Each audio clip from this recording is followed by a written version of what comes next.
TheAnswer.com, on the AM560 mobile app, on your Alexa-powered smart speaker, and on TuneIn, iHeart, and on Odyssey. This is Chicago's Morning Answer with Dan Proft and Amy Jacobson on AM560. The Answer.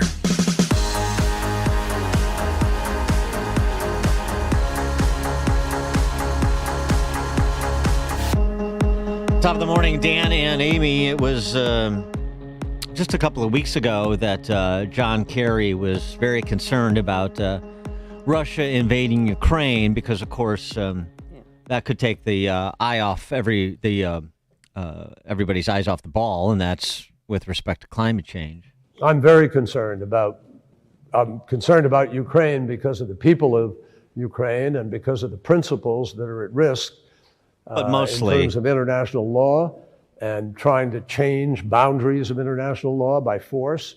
I thought we lived in a world that had said no to that kind of activity, and I hope diplomacy will win. But massive emissions consequences to the war, but equally importantly, you're going to lose people's focus. You're going to lose certainly big country attention because they will be diverted. And I think it could have a damaging impact. So, I think hopefully President Putin would realize that in the northern part of his country, they used to live on 66% of a nation that was over frozen land. Now it's thawing, and his infrastructure is at risk, and the people of Russia are at risk. And so I hope President Putin will help us to stay on track with respect to what we need to do for the climate. Yeah. Don't mind the 2.5 million refugees who lost their homes and loved ones. Well, yeah, but focus on the climate change. He's certainly right. I mean, the main thing to think about with the 800-odd Russian missiles that have impacted Ukrainian buildings and blown people up is the emissions from those missiles. But it's nice that John Kerry is still extending that olive branch to Putin to be a partner in climate change because he's a serious person.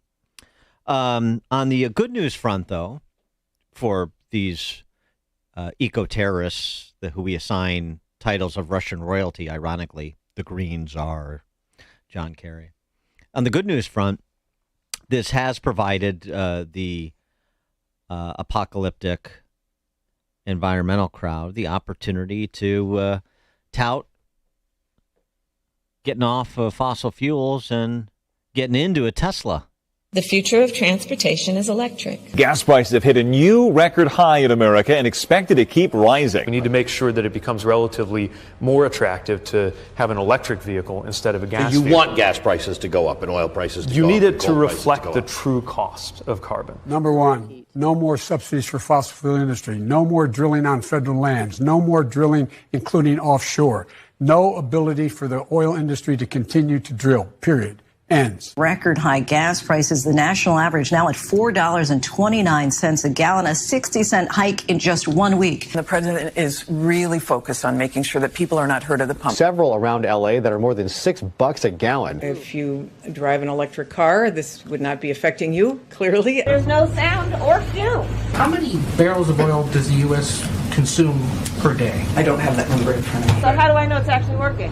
What is the Granholm plan to increase oil production in America? Oh, my God. That is hilarious. Perhaps if you let the market work in this respect, people will feel pain. They'll take a second look at that Ford F-450 gigantoid truck. They'll reconsider a Tesla. I'm willing to pay $4 a gallon. Hell, I'll pay $15 a gallon because I drive a Tesla. I have a Chevy Bolt. That is my car. I lease a Bolt. And I lease solar panels. So I drive on sunshine, girl. Record-breaking prices at the pump nationwide. One of my favorite topics, electric school buses. Electric school buses that have big batteries underneath it. Yes, we are very excited about electric school buses. Yeah, some prices are as high as $7 a gallon. You usually can smell it and you can hear it. You can hear the guzzling sound. People from rural to suburban to urban communities can all benefit from the gas savings of driving an EV. Yeah, boy. How about Joe Biden, campaign Joe Biden versus President Joe Biden now? Campaign Joe Biden was eliminate the oil and gas industries, basically. Now we're trying to do everything we can to keep the price of the price at the pump down. The guzzling sounds coming from Kamala and Mayor Pete and Jennifer Granholm, the whole team, really quite something to behold, isn't it? For more on the topic, we're pleased to be joined by Bjorn Lomborg, president of the Copenhagen Consensus Center, that's a think tank, author of False Alarm, How Climate Change Panic Costs Us Trillions, Hurts the Poor, and Fails to Fix the Planet. Bjorn, thanks for joining us again. Appreciate it. Hey, Dan, it's great to be here. You know, with all this emphasis on electric school buses and everybody buying a Tesla or a Chevy Volt or what have you, I was having a conversation with a former CFO of Borg Warner, which is a huge automotive supplier, as you know, the other day. And he said, you know, what's interesting about this whole discussion is the next generation beyond fossil fuel powered cars wasn't electric battery. It was the hydrogen fuel cell. That's what we were working on. But of course, when policymakers direct subsidies in a particular direction, then that's where corporate America goes, where the money is, where we're getting, help financially to develop and to market and to sell. And so that's where all the, if you pardon the pun, energy went. But it was actually, if you were thinking about long term and something that's sort of a viable and impactful and sensible next generation automobile, whenever it hit those marks, it was actually the hydrogen fuel cell cars powered by hydrogen, and rather than drawing on electricity only for a battery, it produces electricity.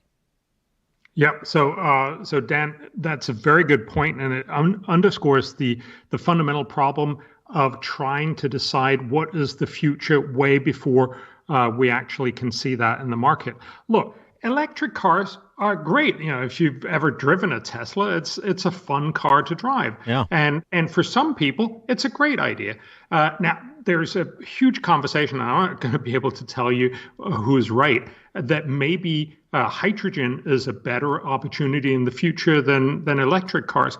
But the reality is neither of those cars are the best opportunity right now. And we know that because you actually have to bribe people in order to get them to buy a substantial amount of electric cars. Remember, in Norway, which is the country that has the most electric cars, it almost sells 80 to 90% of its new cars are electric. That's basically because the government supports it so much that the actual cost is near zero for electric cars. So you basically have to say, do I want to pay almost nothing, or do I want to buy a new gasoline car? And not surprisingly, most people will then say, I'll go with nothing.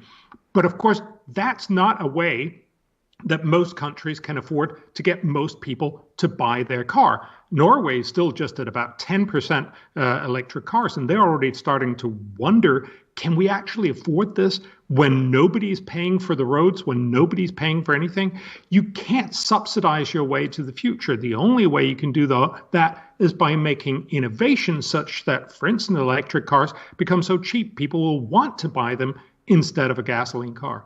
So in the immediacy now, with the more pressing issues of energy prices in the West, your suggestions for Europe and for America, for that matter, for weaning themselves off of Russian oil and gas?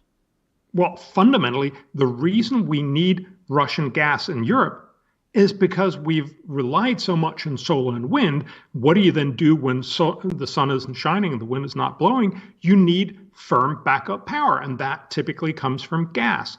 If you want to be energy independent, you have to get your own gas or buy it from the U.S. We should learn from the U.S. You've basically gone energy independent by fracking. We should do the same thing. Remember, if we could build our own gas infrastructure in Europe, we wouldn't be dependent on Russian gas. And that, of course, is one of the reasons why Putin has probably been subsidizing quite a bit of the anti-fracking movement in Europe, because he certainly didn't want us to start fracking. He would much rather have us keep spending money on his regime. But the U.S. is what, 8% of our oil supplies comes from Russia? Yeah. So that said, the fact that we're, not buying Russian oil, that is not the reason for these gas prices skyrocketing, is it? Well, it's the point that everybody's very worried, as you've also seen, gas prices has just gone down the last couple of days. Sorry, oil prices has just gone down, but it's still very high, and everybody's very worried what's going to happen. The point, though, is if you want to look just a little further out, you need to have that energy independence. The U.S. can expect a lot of its frackers to go back to work and actually produce much more gas and oil, and that will drive down the price. Now, admittedly, you need an administration that don't just say, look, we love you for the next 3 months, and then we're going to dislove you again. You actually need to believe that they will want to keep investing in fracking. But if you have that ability, you can drive down the price.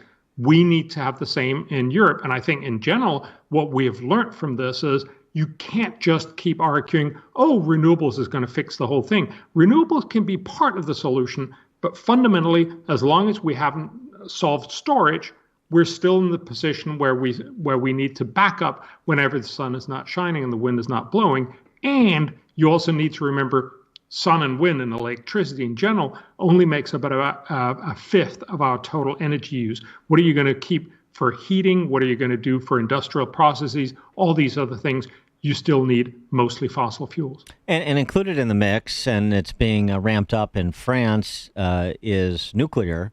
Michael Schellenberger, environmentalist, was touting that as well. In this country, the Sierra Club has long been a organization that endorses nuclear as a safe and clean energy source, but because of the Chernobyl and the Love Canal in our sort of in the back of our minds, some of the hysteria around nuclear power, you haven't seen nuclear reactors, energy reactors built in the West very much in recent times, and this seems to be a mistake. Yes. So absolutely. Again, Dan, we need to separate the two. Existing nuclear power plants are incredibly cheap. Remember, you've already built them, which was the most costly thing. You've also committed to eventually decommissioning them. So while they're running, they're incredibly cheap. So of course you shouldn't dump existing nuclear power plants, as unfortunately Germany has done, as has also been done with Indian Point in New York and Diablo Canyon in California. Having existing nuclear power plants and shutting them down is just dumb. There's an other consideration of whether you should build new nuclear power plants, because unfortunately they're pretty expensive right now. So the new ones that has been built, for instance, in Finland and France and in England, have turned out to be very costly, and that drives up electricity prices way above what most people would be willing to pay. And that's where the promise of more innovation, essentially the new fourth generation nuclear power plants, could be very alluring. So Bill Gates and many others have been investing in these much more modularized and much more industrially produced power plants. They promise very cheap energy. Now, again, there's been a lot of promises in the past that haven't come to pass, so we want to see this actually happening. But again, we should be investing a lot more in energy R&D. Because if we can deliver clean and cheap and reliable energy in the future, that would be amazing. But we can only do so if we focus on innovation. When we're looking at right now, again, in real time, with the supply issue with respect to oil, what's your reaction to Elizabeth Warren, Senator from Massachusetts, proposing a windfall profits tax on oil companies? Because I guess she believes that they're withholding production to drive up the price so that they can expand the profits that they make on the oil they do produce. It's hard to exactly tell why in the first place she would be arguing that they have a windfall. Look, I mean, they've also suffered through some really low prices as well. And the reality, of course, is you are only going to get a lot of oil production if you not only have the prospect of sometimes having to suffer through low prices, but also sometimes actually get the really high prices. Again, we should be focusing a lot more, instead of just making these punitive policies, we should be focusing on making the innovation. I would love to see Elizabeth and others to suggest the U.S. should step up and increase spending on innovation. This should be across the board, certainly on nuclear, also on fusion. This alluring ideal that we could actually recreate the sun in our labs. That would be an amazing opportunity to create energy. We should also be looking at batteries and solar and wind and storage and second generation biofuels. There are a lot of different opportunities, but common to all of them is right now they're not cost effective. Innovation could make them cost effective, but we need to be realistic. Right now, most of the world is run on fossil fuels, and wishful thinking doesn't make that go away. It is only innovation that can achieve that. And the left's continuing prosecution of the case for net zero? Net zero is one of these amazing things. People will talk about that. Biden and many others will say, oh, we should be doing net zero. But nobody tells you what the price is going to be. So I don't know if you saw a month ago, I think McKinsey came out with a new study that showed this would cost $9.2 trillion per year for the next 30 years. Now, remember, we've become pretty inured to talking about trillions of dollars, but that's actually a lot of money. That's 7.5% of the entire global GDP every year for the next 30 years. There's no way we can afford that. That would drive up prices everywhere, and also in the U.S. quite dramatically. The net zero cost for every taxpayer in the U.S. could be somewhere between $5,000 and $11,000 per person per year. There's just no way people are going to be willing to pay that. And of course, that's why not only is it a bad idea, but it's also unsustainable. You're basically going to get people to vote out of office the politicians who suggest these kinds of approaches. That's why we're never going to do net zero or any of these other very, very wild policy proposals by forcing people to pay way more than they're willing to. We're only going to do this if we get the innovation such that, for instance, nuclear becomes so cheap, everyone wants to buy it. He is Bjorn Lomborg, president of the Copenhagen Consensus Center think tank, also the author of False Alarm, How Climate Change Panic Costs Us Trillions, Hurts the Poor, and Fails to Fix the Planet. Bjorn Lomborg, thanks as always. Appreciate it. Great to talk to you. Thank you. And he joined us on our turnkey.pro answer line. This is the morning show more Chicago radio listeners are choosing. This is Chicago's Morning Answer on AM 560. The Answer.